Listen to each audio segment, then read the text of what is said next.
Hola guerrera, bienvenidas al podcast donde hablamos de divorcio y liderazgo femenino. Yo soy Mirelis Mejías, tu coach. Bienvenidas y bienvenidos a un nuevo episodio de Divorcio y Liderazgo Femenino. Aquí estoy con mi cafecito, un poquito trasnochada, llegué de madrugada porque anoche fue el concierto de Roger Waters en Quito, la despedida de Pink Floyd de los escenarios. Fue uno de los conciertos más grandes, de hecho se dice que fue el escenario más grande alguna vez montado en el Estadio Olímpico. Fue una experiencia increíble. Yo he aprendido después de mi divorcio a acumular experiencias, a vivir disfrutando más que de otro tipo de cosas que a las personas les puede parecer como muy importante en su vida, como tener un carro del año, como tener un celular del año y demás. Yo he aprendido a disfrutar más bien de experiencias y experiencias realmente placenteras. Mañana sale este episodio y es un episodio muy íntimo y muy personal para mí. Como bien vieron en el título del episodio, vamos a estar hablando de ese momento real, ese momento cumbre en el que empieza a gestarse dentro de nosotras la decisión del divorcio. Y yo diría que comienza a efectuarse el divorcio. Más que una decisión, nosotros comenzamos a divorciarnos emocionalmente justo antes de dar la segunda oportunidad. Digo que es un tema íntimo y muy personal porque yo tuve mi primer divorcio así, que no fue un divorcio como tal, fue una separación, pero yo marco el inicio de mis pensamientos sobre el divorcio, el inicio de mi divorcio, del fin definitivo de lo que yo sentía por ese hombre, justo en ese momento antes de dar la segunda oportunidad. Y voy a empezar este episodio haciendo una interrogante.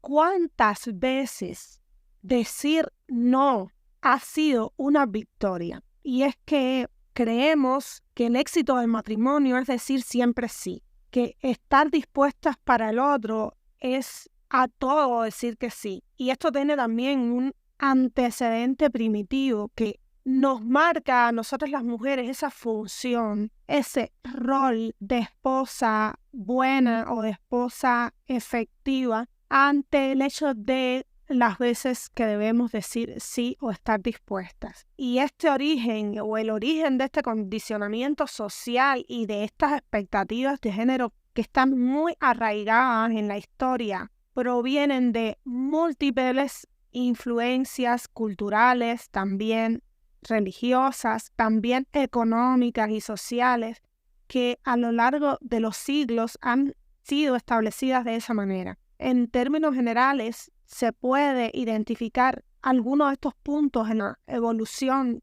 de las expectativas de roles de género y comportamientos en el contexto del matrimonio. Uno de estos puntos claves es justamente esa herencia cultural y religiosa en la que muchas culturas antiguas, las religiones y las tradiciones culturales jugaron ese papel en la asignación de roles de género. Por ponerles un ejemplo, en diversas religiones se han promovido roles específicos para hombres y mujeres en el matrimonio, con expectativas que están muy arraigadas en el cuidado de la familia, en la sumisión femenina y en la autoridad masculina.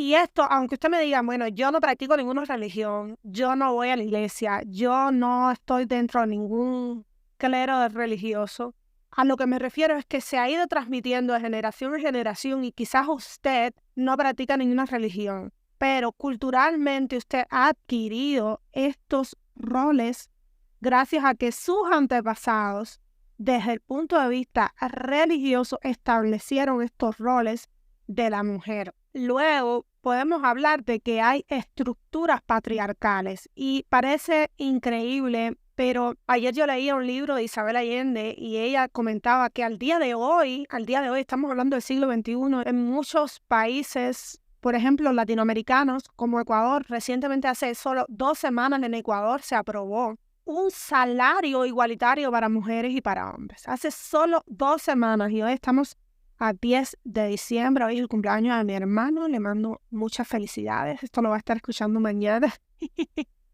Mi hermanito pequeño, yo soy 2 años mayor que él. Escuchen esto, hace solo 2 semanas en Ecuador se aprobó que las mujeres pudieran tener un sueldo equitativo y justo igual que el de los hombres. Y muchas personas pueden decirme, no, es que, y lo vi en las redes, no, pero si ya las mujeres gozan de derecho, ¿y quién ha dicho que las mujeres no pueden tener el mismo sueldo? Porque cuando se ofrece un sueldo, por ejemplo, de gerente, ya ese sueldo viene con un sueldo establecido y si toca para una mujer, se le da así a la mujer y si toca para un hombre, se le da igual al hombre. No, la realidad es que aquí en Ecuador, cuando se trata de un puesto que puede estar ocupado para hombres y para mujeres, cuando se entrevista al hombre, se le ofrece el sueldo real. Y cuando la entrevista es para una mujer y se le otorga el puesto a la mujer, por lo general, no son todos los casos, por lo general, a esta mujer se le ofrece una menor remuneración.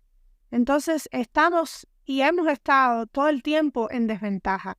Y el libro que leía de Isabel Allende, que se llama Mujeres del alma mía, yo soy fanática de Isabel Allende, me he leído casi todo lo que ha escrito, todavía me faltan algunas cosas por leer, pero voy poco a poco. Y en el libro ella mencionaba que al día de hoy hay comunidades, yo sé mujeres que me escuchan, que muchas saben de esto, en las que se hacen eventos para vender a las niñas, para planificar matrimonios con hombres que le triplican, cuatriplican y a veces tienen 50 años más que estas niñas, por el simple hecho que nacer mujer es una desventaja en el mundo actual. Y hay otras comunidades en las que las niñas son mutiladas sin anestesia, sin condiciones mínimas de higiene. Desde el punto de vista cultural, se les mutilan sus labios mayores y su clítoris para que no sean capaces de sentir placer. Muchas de estas niñas terminan vendidas también en el comercio sexual y muchas de ellas también son víctimas al día de hoy de conflictos de guerra y en los conflictos de guerra las niñas terminan siendo violadas, terminan siendo utilizadas para satisfacer a estos hombres que participan en la guerra. Y estamos hablando de que al día de hoy, por cuestiones religiosas, muchas mujeres siguen siendo ellas el foco de atención o la que provoca el conflicto cuando hablamos de agresiones sexuales. Y es por esto que en muchos países, también por cuestiones religiosas, las mujeres se tienen que cubrir todo el cuerpo, no pueden mostrar la piel, porque mostrar un poquito de piel es sinónimo de insinuación, es sinónimo de mujer fácil, mujer que se ofrece a los hombres. Y en muchas culturas también, cuando estas mujeres son violentadas sexualmente,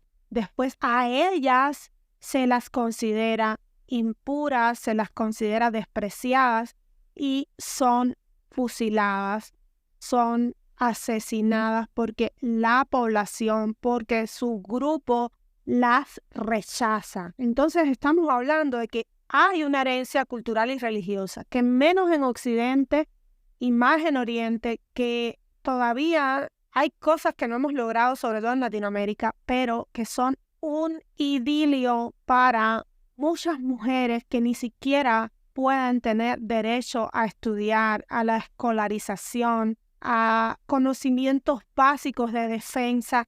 Y cuando una vive creyendo que este es su rol, no sabe cómo defenderse, no sabe ni siquiera que puede pedir ayuda. También uno de estos puntos claves en la evolución de esas expectativas de roles de género estaban estas estructuras patriarcales que a lo largo de la historia han estado en la mayoría de las sociedades. Y esto implica que los hombres ostentaban el poder, que los hombres ostentaban la autoridad y el control en muchos aspectos de la vida social y familiar. Y esto se reflejaba en las relaciones matrimoniales, donde se esperaba que las mujeres se sometieran a esa autoridad masculina. Hoy hay muchas mujeres que tampoco ni siquiera pueden escoger al hombre con el que se van a casar. Imagínense a qué punto. Dentro de otros puntos estaba esa división del trabajo y de la economía. En épocas antiguas, las funciones económicas y de trabajo estaban claramente divididas por género. Los hombres se ocupaban principalmente de trabajos fuera del hogar,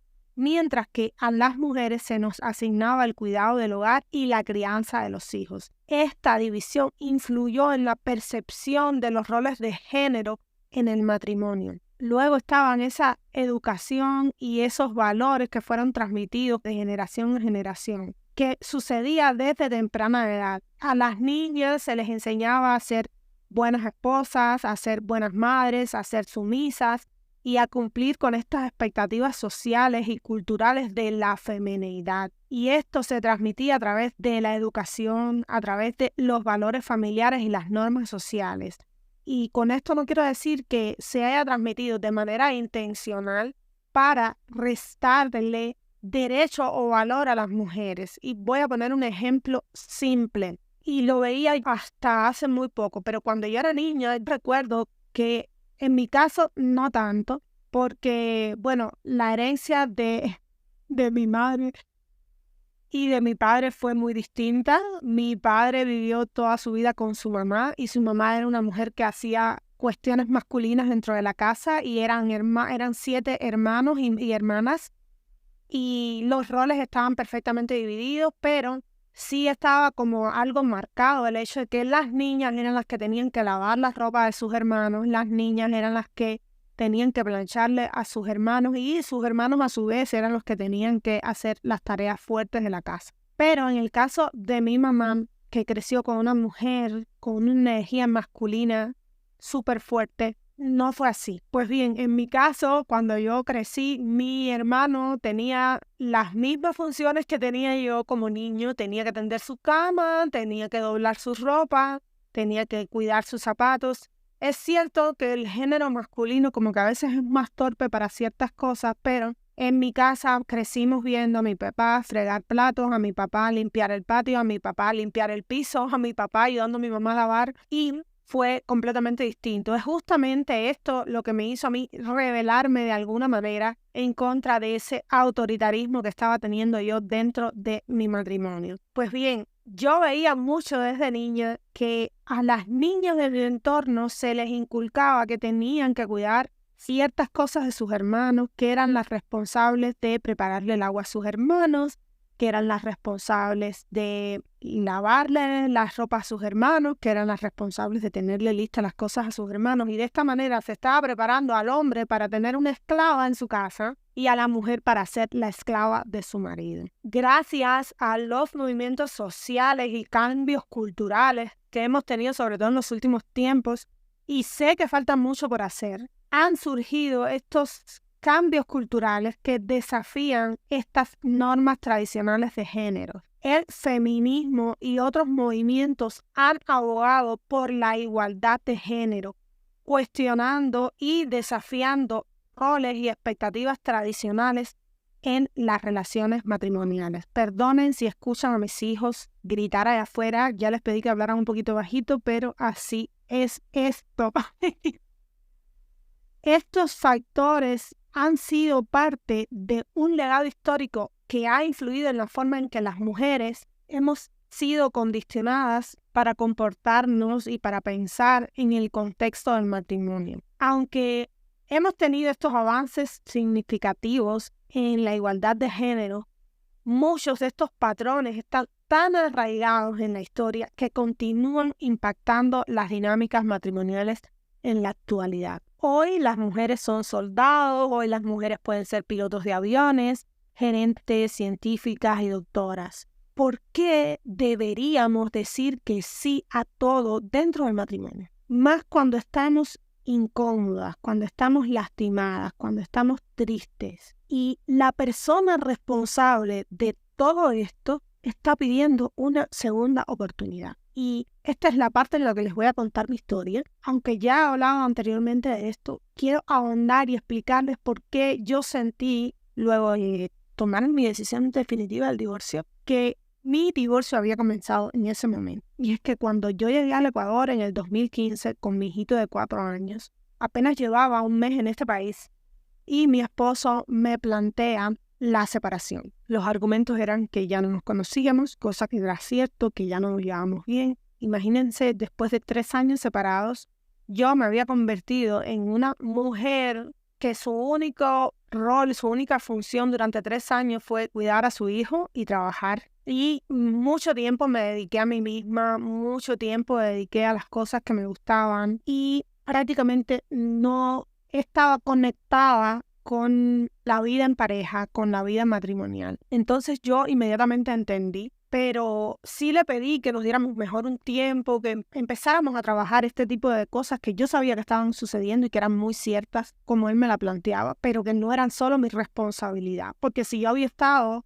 3 años sola en Cuba, él también había estado 3 años solo acá en Ecuador. Bueno, al menos en eso creía yo. La realidad terminó siendo que este hombre me traicionó durante esos 3 años con otra mujer acá en Ecuador. Y el único propósito de esa separación era el consolidar esa relación con esa mujer. Solo que yo estaba fuera de la ecuación, yo no sabía nada. Y en el momento en el que supe y me enteré que no fue de la mejor manera posible, yo estoy segura que quienes me están escuchando saben cómo me enteré. Y no fue precisamente de su boca.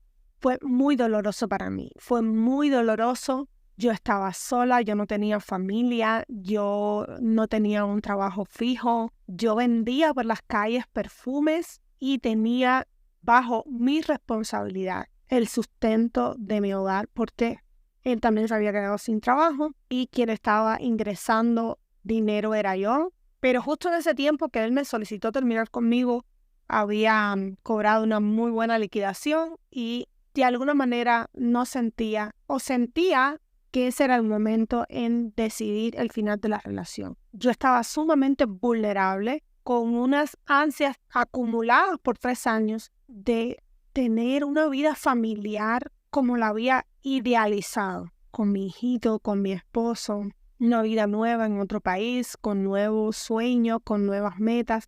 Y todo eso se fue abajo en el momento en que este hombre decide terminar conmigo. En esas circunstancias estuve cerca de 1 mes y medio tratando de sobrevivir, tratando de sobrellevar mi dolor, tratando de adaptarme a esta nueva realidad que era la de estar sola y no tener la mínima posibilidad de regresar con mi familia a Cuba ni de mantenerme económicamente en medio de esas informalidades laborales. Pues ahora les voy a contar cuáles fueron las preguntas que yo me hice cuando ese hombre regresó a pedirme perdón después de tanto dolor. Fíjense cómo fue.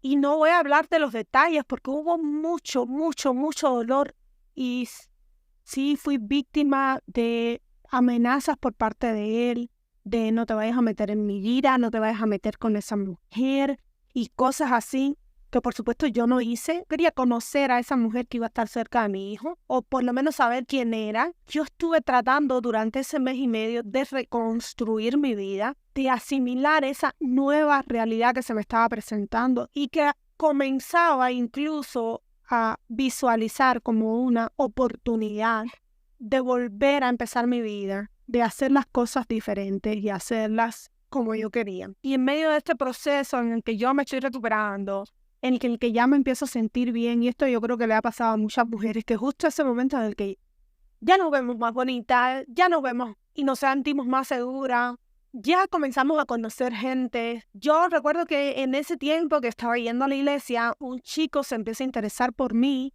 y me regala unos chocolates. Y él le regala a mi hijo un juguete. Y a la siguiente semana ya el padre de mi hijo quería ir conmigo a la iglesia. Y no había querido ir en todo ese tiempo, solo por el hecho de saber que alguien más se pudiera interesar en mí. Pues bien, yo me hice una serie de preguntas para determinar el no. Y si acaso hay algún hombre escuchando este episodio, entienda por qué no funcionan para las mujeres esas segundas oportunidades. Bajo estas circunstancias de traición, porque obvio, bajo otras circunstancias, las segundas oportunidades son geniales, son espectaculares, le dan vida al matrimonio. Pero bajo las circunstancias de la traición no funcionan las segundas oportunidades. Entonces, si hay algún hombre escuchándome y está pensando traicionar, que los hombres no piensan estas cosas, pero ha traicionado a su mujer y está pensando en pedirle una segunda oportunidad o están intentándolo, entienda que esa mujer le dio una segunda oportunidad, pero dentro de ella algo se rompió, algo no está bien. Y ustedes, mujeres que me escuchan, ustedes saben de lo que yo estoy hablando. Si usted ya pasó por este proceso de dar una segunda oportunidad, algo dentro de usted no se siente igual. ¿Una segunda oportunidad para qué? Esa fue la primera pregunta que yo me hice cuando me estaba cuestionando el no, cuando este hombre regresó a pedirme perdón y a pedirme una segunda oportunidad.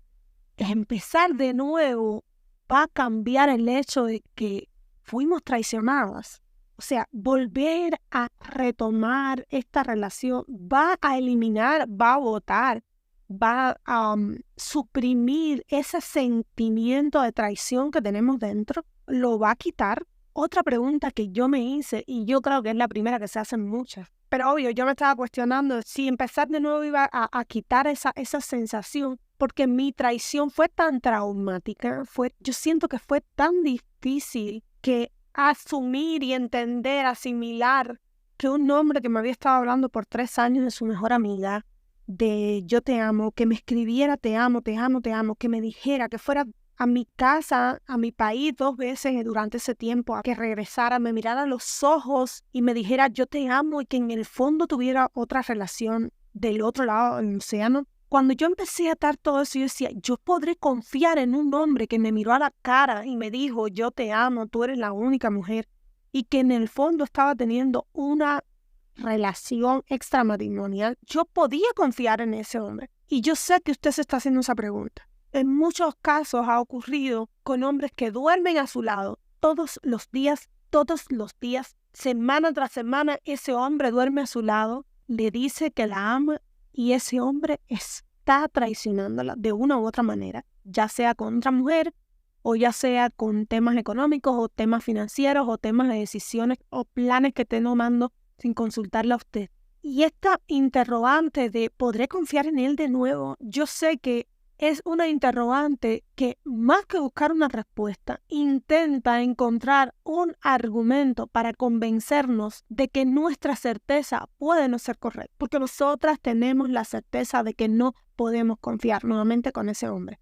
Pero estamos buscando un argumento que nos convenza de que sí podemos volver a confiar en él. Una intención, estamos en una búsqueda de certezas intencionadas, porque la realidad es que sabemos que no podemos volver a confiar, podemos volver a intimar, podemos volver a tener relaciones sexuales con ese hombre y hasta incluso hijos, que fue lo que me pasó a mí, pero no podemos volver a confiar. ¿Por qué habríamos de confiar en alguien que un día nos dice que nos ama y al siguiente le dice a otra, sabiendo que eso puede lastimarnos? ¿Por qué alguien que me ama me lastimaría? ¿Acaso el amor es eso? Después de hacerme o hacernos tantas preguntas interesantes y darnos las respuestas correctas, las mujeres seguimos dando una segunda oportunidad, diciendo sí, pero no por las razones correctas. ¿Cuáles son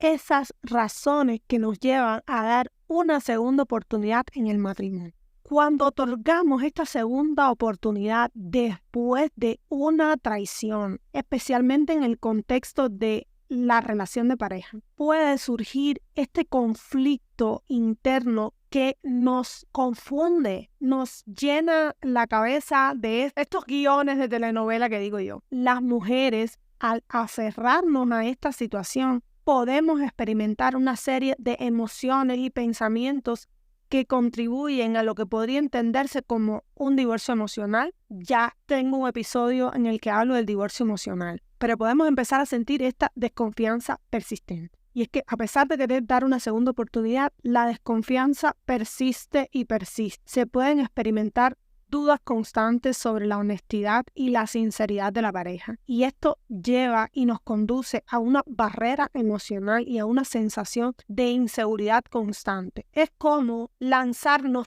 todos los días a través de una cuerda floja, un edificio de 10, 12 pisos, de un edificio al otro. Y usted comienza a desconfiar de si salió realmente a comprar panes o si salió realmente a encontrarse con esa persona. Si cuando está chateando en el celular, si está realmente hablando temas de trabajo o está chateando con esa otra persona. Y esto nos genera una barrera inconsciente, una barrera emocional inconsciente, porque usted no se atreve a preguntarle ni a cuestionarle nada por temor a romper ese acuerdo que hicieron de la segunda oportunidad. Pero dentro de usted hay esa desconfianza que obviamente en él no la existe. Él está feliz porque le dieron una segunda oportunidad, pero usted comienza a limitarse, usted comienza a sentirse débil emocionalmente. ¿Por qué habríamos nosotras, las mujeres, de cargar con esta responsabilidad que no nos compete, de cargar con esta incertidumbre? Si no fuimos nosotras las que nos equivocamos, no fuimos nosotras las que cometimos un error. Esto lo hacemos de manera inconsciente, pero terminamos por llevar una carga emocional que nos limita de dedicarnos tiempo a nosotras mismas, porque comenzamos a pensar y a repensar todo el tiempo. Y obvio, este hombre está ajeno a todo esto, porque es muy probable que se lo diga. Yo al día de hoy estoy convencidísima. Yo sería capaz de poner las manos en el fuego asegurando que mi marido nunca más me fue infiel. Pero yo sentía esa sensación de no estar segura con ese hombre. Y finalmente terminó siendo así. Finalmente terminé leyendo, viendo cosas que estaban en contra de mí, porque este hombre, cuando uno comienza a plantearse el divorcio por las razones que sean, cuando uno comienza a decir ya no me siento bien aquí y empezar a planear o a plasmarle la realidad a ese hombre, comenzamos a ser nosotras las malas, ¿no? Y este hombre también se está limitando de decirle a usted lo que piensa usted, porque este hombre le pidió una segunda oportunidad, pero ese hombre cree que usted es una bruja, ese hombre cree que usted es una mala persona, que usted lo está manipulando, que usted todas esas cosas la cree. Y cuando usted se plantea finalmente el divorcio, ese hombre tiene en contra de usted 1.000.000 de inconformidades, que tampoco le ha dicho porque él le pidió a usted una segunda oportunidad, pero que están ahí. Porque cuando usted se siente mal dentro del matrimonio, eso se siente, eso se respira dentro del hogar. Y ese hombre también empieza a acumular resentimientos, inconformidades, malestares que no le comunica a usted por el mero hecho de que le pidió una segunda oportunidad y que no quiere ser el culpable de la ruptura. Entonces, estas dudas constantes van a estar ahí. No se van a ir porque usted decida dar una segunda oportunidad. Esas dudas van a seguir ahí porque hay un cuestionamiento sobre la honestidad y la sinceridad de su pareja. Y este cuestionamiento usted lo va a ir guardando para sí.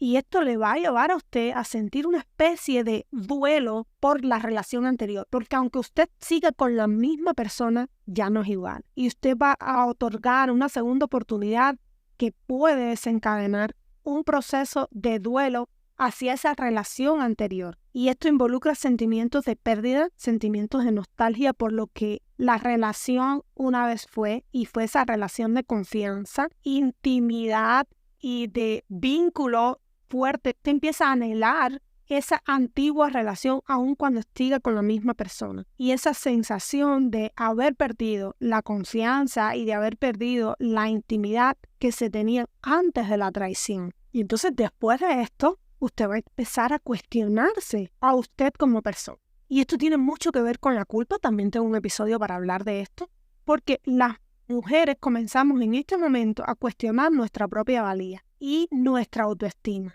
Podemos preguntarnos si merecemos o no ser tratadas de esa manera y si la traición es un reflejo de esa falla personal. Y lo he escuchado mucho con muchas de mis coaches que vienen y me dicen, es que si yo no hubiera hecho esto, si yo no le hubiera revisado el celular, si yo hubiera estado más pendiente de él. Mujeres que me escuchan, cuando un hombre ama a una mujer, jamás va a buscar placer en otra mujer porque ésta le haya dejado de dar placer en algún momento. o porque ésta se haya comportado de determinada manera. Y no por eso el hombre va a buscar o va a traicionarla, porque hay amor y en el amor hay entendimiento, en el amor hay diálogo y en el amor hay consenso. Entonces, dejemos de cuestionar nuestra valía por el hecho de que fuimos traicionados y de culparnos por esa traición. Y esto también viene muy arraigado en estas cuestiones culturales y religiosas que hablaba anteriormente. Cuestionarnos todo el tiempo si somos merecedoras o no de esa acción, si esa acción fue provocada por nosotros, nos puede generar también estas inseguridades y dificultades para volver a confiar plenamente en nosotras más que en esa otra persona y en nuestras decisiones. Y aquí comienza ese proceso de desconexión emocional con nosotras mismas, en el que ya no sabemos lo que queremos, ya no sabemos dónde estamos y ya no sabemos ni siquiera cómo nos sentimos dentro de una relación. Sencillamente comenzamos como en un bote a dejarnos llevar por la corriente y soltamos el rumbo de nuestras vidas a la decisión de alguien más. Y esto también se debe a que existe un miedo hacia el futuro. Existe un temor constante a ser lastimada nuevamente y este miedo al futuro nos hace cerrarnos emocionalmente, mantenernos en distancia como mecanismo de protección para evitar ser vulnerables ante una posible traición adicional. Entonces, aquí viene esto de yo no confío en él, no creo en él, y le reviso el celular pero no le digo nada, averiguo dónde está, hago temas que incluso podría decirse caen en la falta de respeto, pero no me atrevo a confrontarlo porque eso significaría volver a sentirme mal y exponerme a una nueva traición. Finalmente terminamos sintiendo mucha culpa y mucha responsabilidad por todo esto, porque al otorgar esa segunda oportunidad comenzamos a experimentar sentimientos de culpa, de duda, a cuestionarnos la lealtad de nuestra pareja. Y esto puede crear ese conflicto interno entre el deseo que tenemos de sí perdonar y la necesidad de protegernos emocionalmente. Porque sabemos que al exponernos a confrontar, podemos ser nuevamente víctimas y estaríamos expuestas nuevamente a ser traicionadas. Entonces este conflicto, este sentimiento de culpa, o sea, sí lo quiero perdonar porque lo amo, y quiero que las cosas vuelvan a ser como antes, pero a la vez estoy sintiendo que me debilito ante ese hombre que vuelve a tener influencia sobre mí y sobre mis decisiones. Estos pensamientos y estas emociones pueden generar ese divorcio emocional del que les hablaba. En definitiva, es un distanciamiento gradual de la relación debido a esa dificultad que tenemos para superar la traición y para restablecer la confianza plena. Este proceso puede variar en intensidad y puede variar en duración para cada una de nosotras, pero es importante reconocer que tomar la decisión de otorgar una segunda oportunidad después de una traición puede desencadenar un conflicto interno muy complejo y que nos afecta profundamente en una relación. Cuando experimentamos esta traición y nos enfrentamos a esa decisión de otorgar o no la segunda oportunidad, nuestro cerebro atraviesa una serie de procesos complejos que ahora le voy a explicar, que ocurren a nivel emocional y cognitivo, pero a nivel neuronal hay varios aspectos que entran en juego. Y uno es que ocurre una activación emocional. Esa traición desencadena respuestas emocionales intensas como el dolor, la ira, la decepción o la desconfianza. Y estas emociones pueden estar muy relacionadas con la activación de regiones cerebrales como la amígdala, que juega un papel crucial en el proceso de las emociones, especialmente las relacionadas con el miedo y con el estrés. Luego ocurre este procesamiento cognitivo. Nuestro cerebro se involucra en un intenso procesamiento cognitivo. Las áreas como la corteza prefrontal, que es responsable del razonamiento, es responsable de la toma de decisiones y de la evaluación de riesgos, son activadas inmediatamente. Y en este proceso evaluamos la situación, sopesamos las consecuencias de otorgar una segunda oportunidad y consideramos nuestra confianza en la persona que nos traicionó. Pero sucede que muchas veces sopesar las consecuencias tienen que ver con cuestiones económicas, meramente económicas. O sea, tienes una hipoteca, tienen bienes en común y tú dices, bueno, si me traicionó y me está pidiendo una oportunidad, pero aquí tenemos todo esto que podrían estar en juego.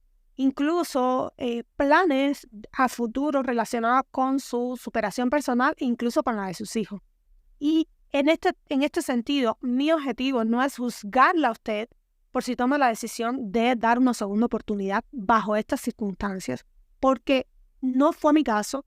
Yo no tenía mejores condiciones económicas con este hombre, al contrario, me limitaba muchísimo, pero reconozco que esto es una razón de muchísimo peso para que las mujeres consideren dar una segunda oportunidad, y es más, lo considero como un sacrificio muy valiente por parte de las mujeres que al evaluar este tipo de situaciones ponen la estabilidad de sus hijos por encima de su bienestar emocional. Entonces es muy admirable para mí y no es mi intención juzgar a ninguna mujer que esté pensando en dar una segunda oportunidad bajo estas condiciones, porque yo no sé si en mi caso yo lo hubiera hecho, y creo que en ese caso hoy no estaría haciendo un episodio de podcast sobre esto, o hoy no estaría haciendo ni siquiera un podcast para hablar de estos temas, pero sí me urge hablarlo, y por eso les decía al inicio del episodio, desde un punto de vista muy personal y muy íntimo, porque esto fue lo que pasó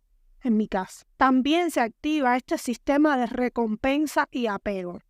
Otorgar esa segunda oportunidad a alguien que nos ha traicionado puede estar vinculado a ese sistema de recompensa del cerebro. Las áreas como el núcleo accumbens, así se llama, que es aquella parte del circuito de recompensa cerebral, podrían estar involucradas al evaluar la posibilidad de restaurar la relación y obtener una sensación de reconciliación o apego. Y voy a hacer un corte aquí rapidito para contarles algo.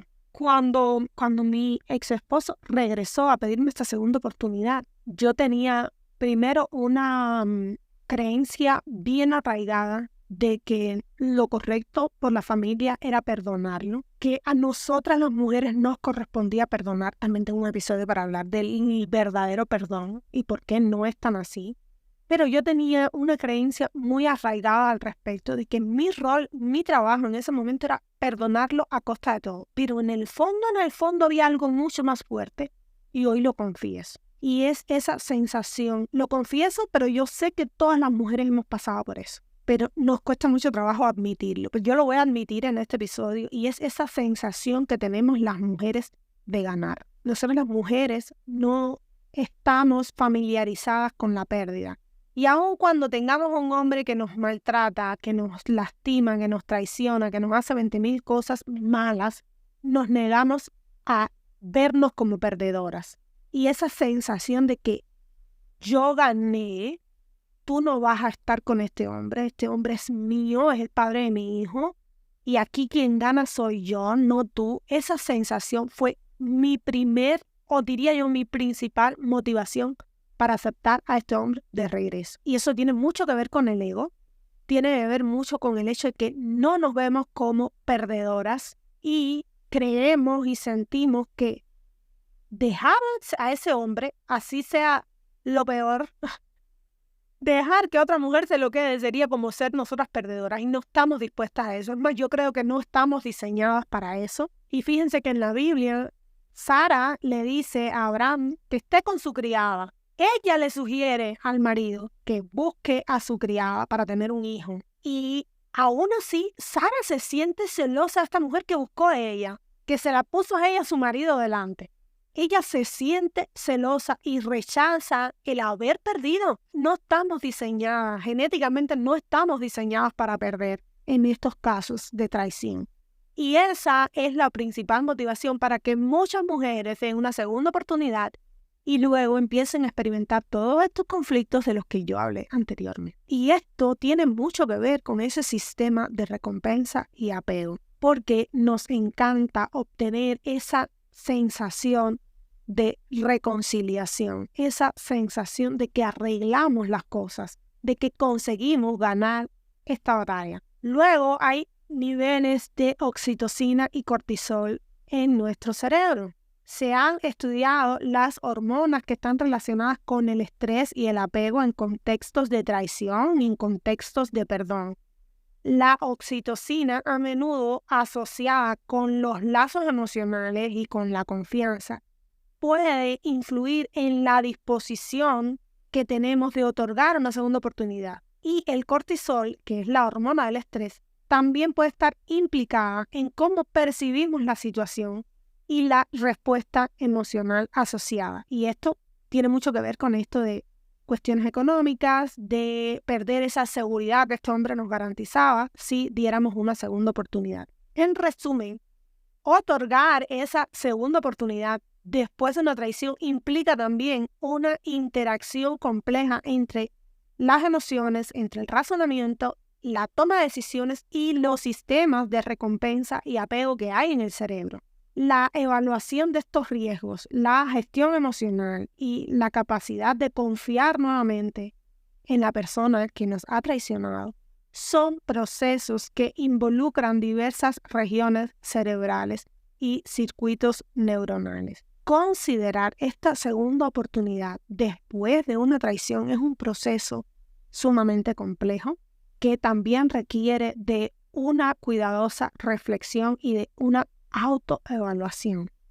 Y quiero aprovechar este episodio porque si hay alguna mujer que está escuchando esto y está pensando en dar una segunda oportunidad o ya dio esa segunda oportunidad, pero está en medio de este conflicto interno, quiero darles una serie de herramientas y preguntas que podrían ser útiles para evaluar esta situación. En primer lugar, tienes que buscar claridad sobre la situación. Entonces, no puede haber claridad donde hay mucho ruido.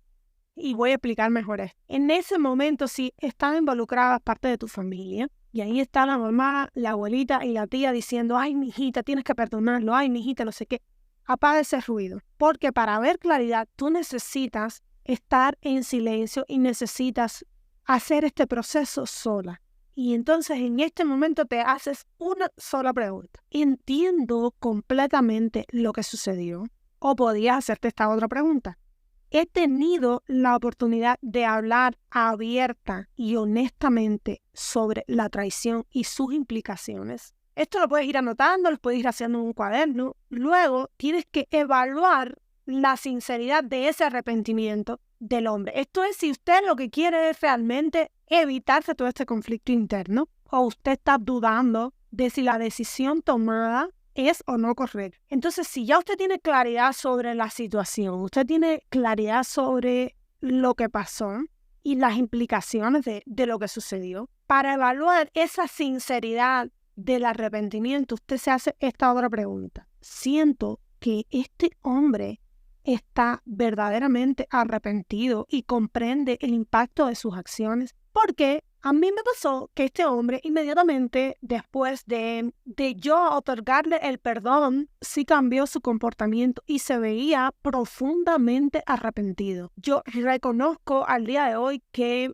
una, no volvió a cometer ninguna infidelidad y dos, hizo todo lo que estaba a su alcance para restaurar el matrimonio y para resarcir el daño que había causado en mí. Pero para mí no era suficiente y no tenía nada que ver con lo que él estaba haciendo después de la traición. Tenía que ver conmigo. Pero sí es muy importante que si alguien te está pidiendo una segunda oportunidad, tú notes que hay un arrepentimiento genuino y que este hombre comprende el impacto de sus acciones. Porque en mi caso, este hombre tenía un arrepentimiento genuino, pero no comprendió nunca cuál fue el impacto real de sus acciones. Entonces es muy importante que esta persona entienda y comprenda que te lastimó y que eso impactó tu vida y que para recuperar esa confianza no basta con que te lleve a pasear, con que te compre un auto nuevo, y yo necesitaba más desde el punto de vista emocional. Y otra pregunta que te puedes hacer ante esta evaluación de la sinceridad de ese arrepentimiento es, ¿este hombre está dispuesto a asumir la responsabilidad de lo ocurrido? Al día de hoy,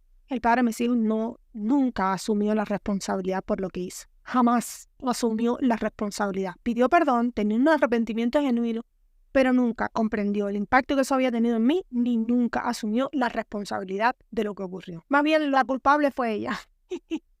que además yo la conocí, me pareció una chica increíble, inocente finalmente, igual que yo.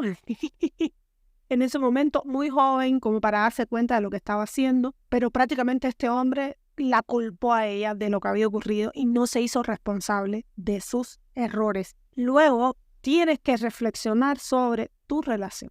Y esto es una etapa y esto es un proceso muy importante. ¿Cuáles son los aspectos positivos y cuáles son los negativos de nuestra relación? ¿Hemos enfrentado desafíos similares en el pasado? ¿Cómo los hemos superado? Hágase todas estas preguntas. Y luego de reflexionar sobre la relación, pero este proceso ya en conjunto a esa persona, establezca una comunicación abierta.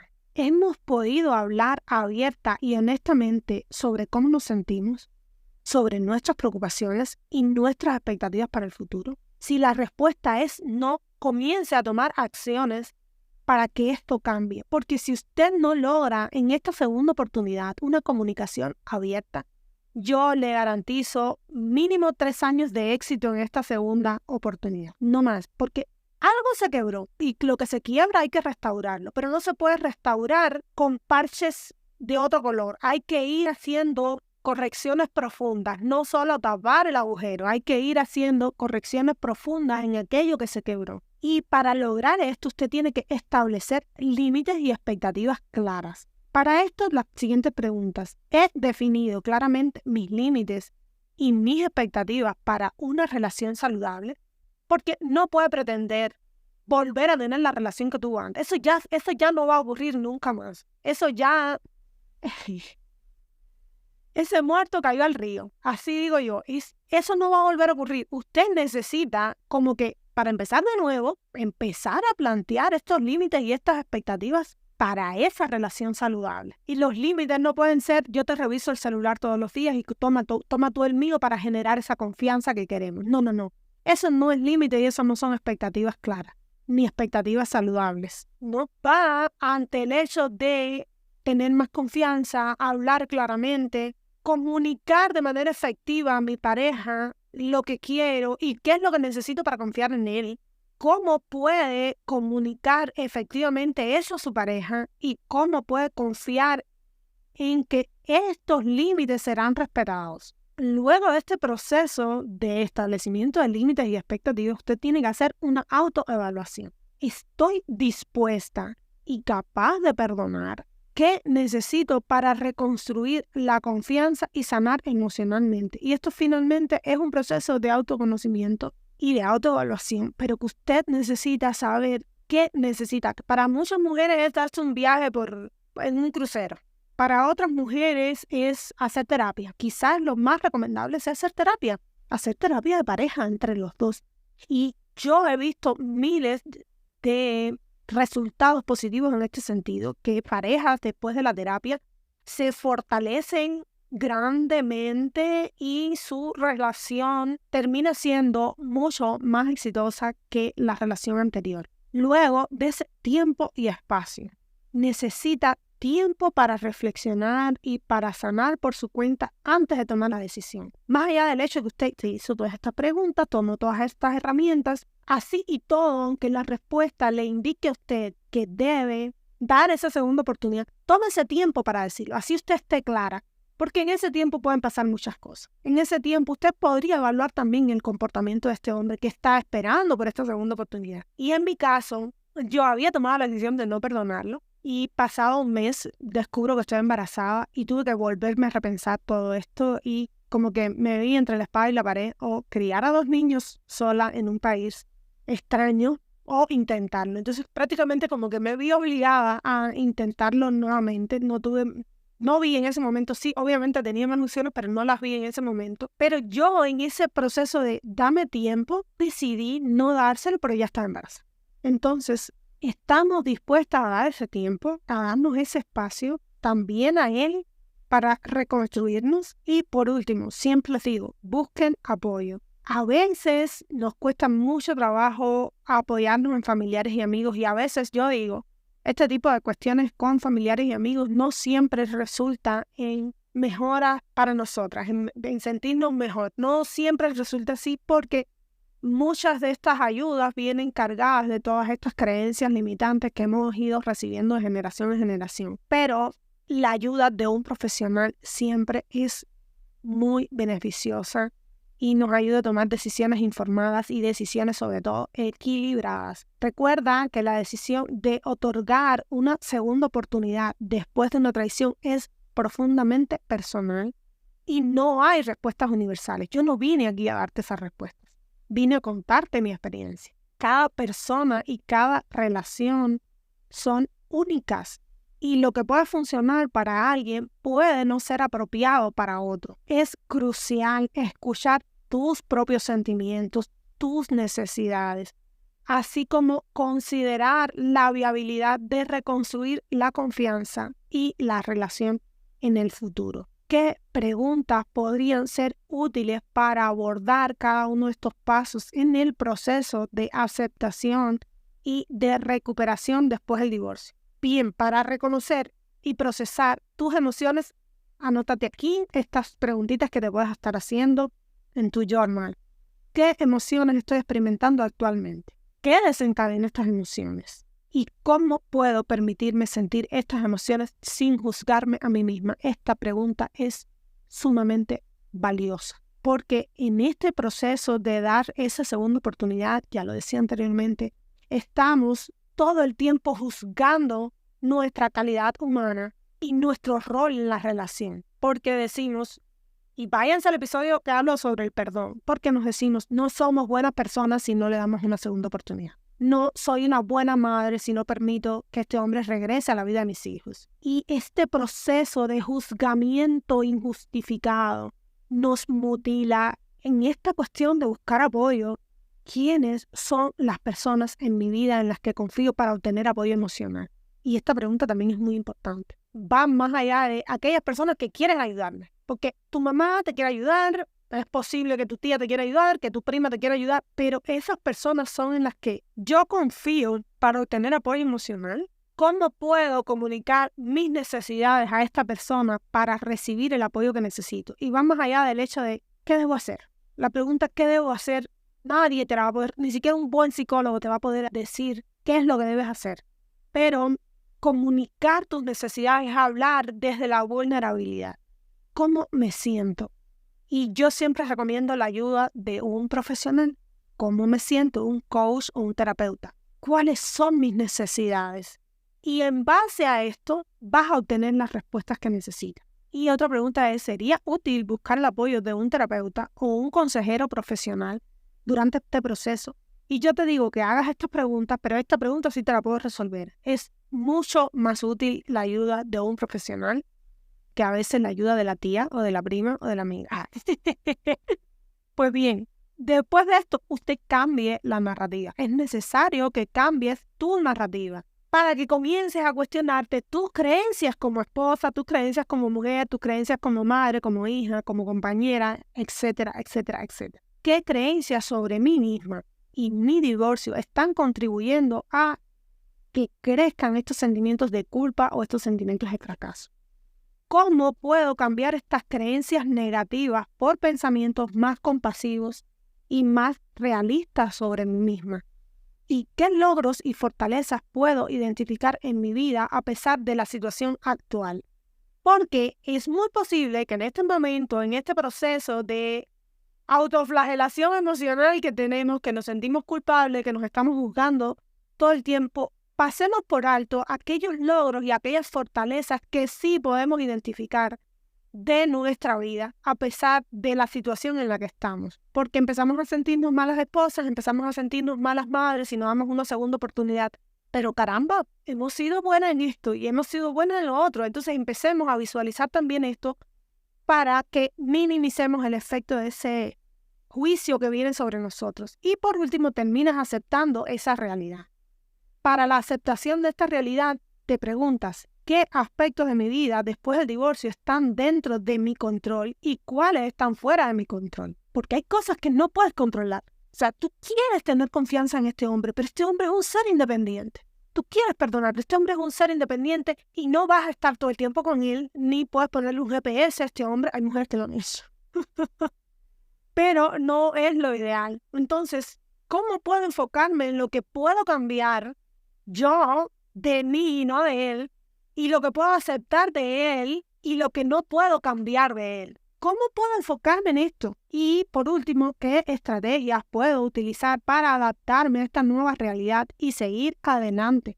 Sea cual sea la realidad, sea si decidiste dar una segunda oportunidad o si decidiste terminar el matrimonio, ¿qué estrategias podrías utilizar para adaptarte a esta nueva realidad de mujer divorciada o de mujer que está dando una segunda oportunidad?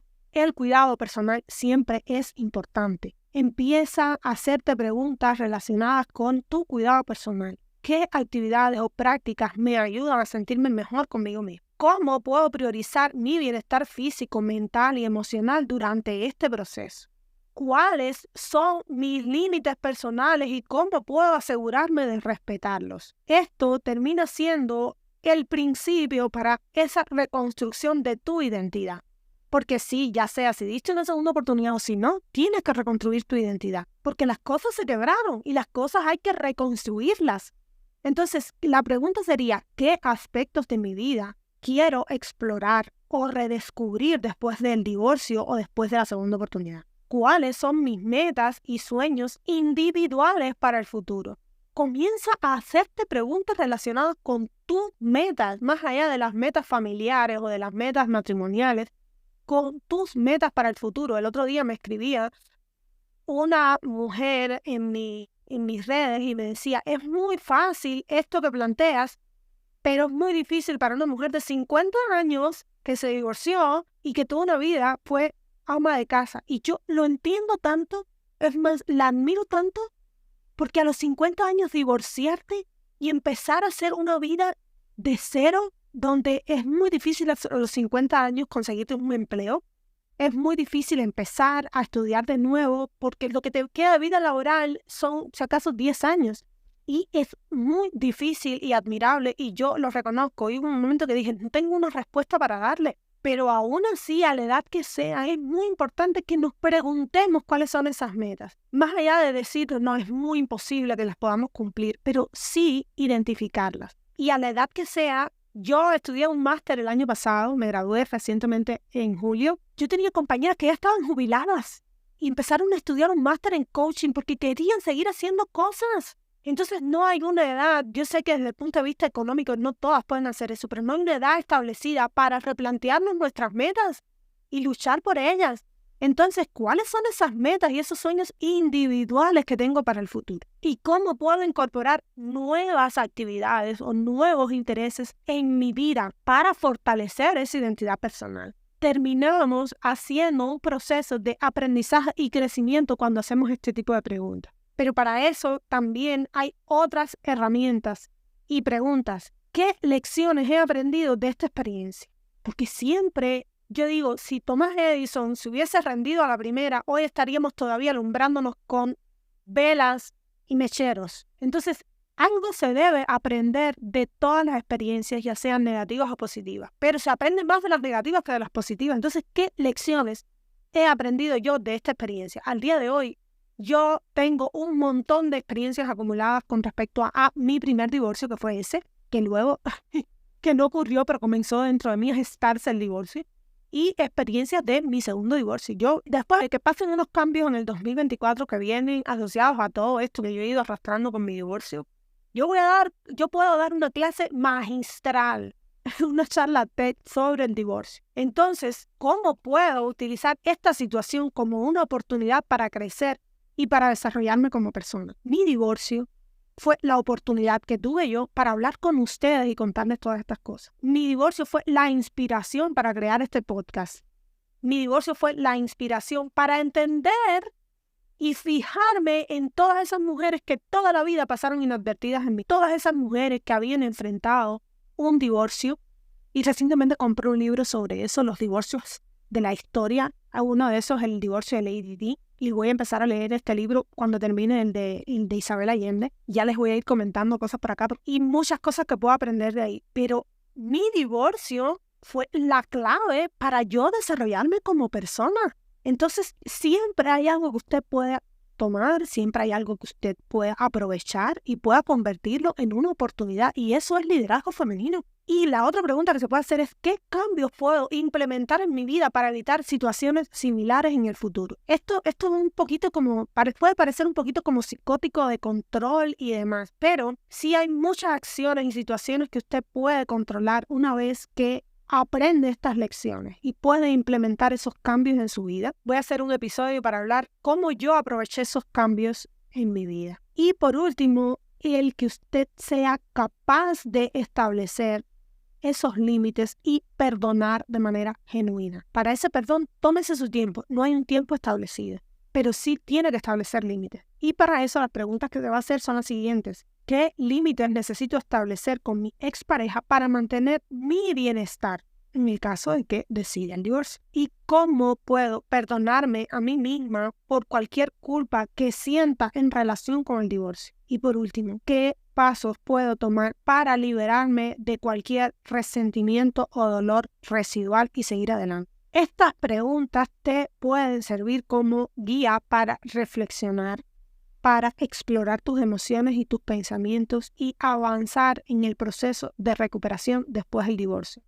Recuerda que eres diferente, el divorcio de tu amiga no es el tuyo, mi divorcio no es el tuyo, y que como somos diferentes, tu tiempo para responder estas preguntas es a tu propio ritmo y a tus propias necesidades. Les agradezco mucho por haberme acompañado hasta aquí. Ha sido una dicha poder contarles todo esto. Les pido, como siempre, que compartan el episodio con aquellas mujeres que puedan necesitarlo, que califiquen con 5 estrellitas este episodio del podcast, que me sigan en mis redes sociales, que siempre aparezco como Divorcio y Liderazgo Femenino, que me escriban a mi correo electrónico coach@divorcioyliderazgofemenino.com y que me acompañen cada lunes en el podcast donde hablamos de divorcio y liderazgo femenino.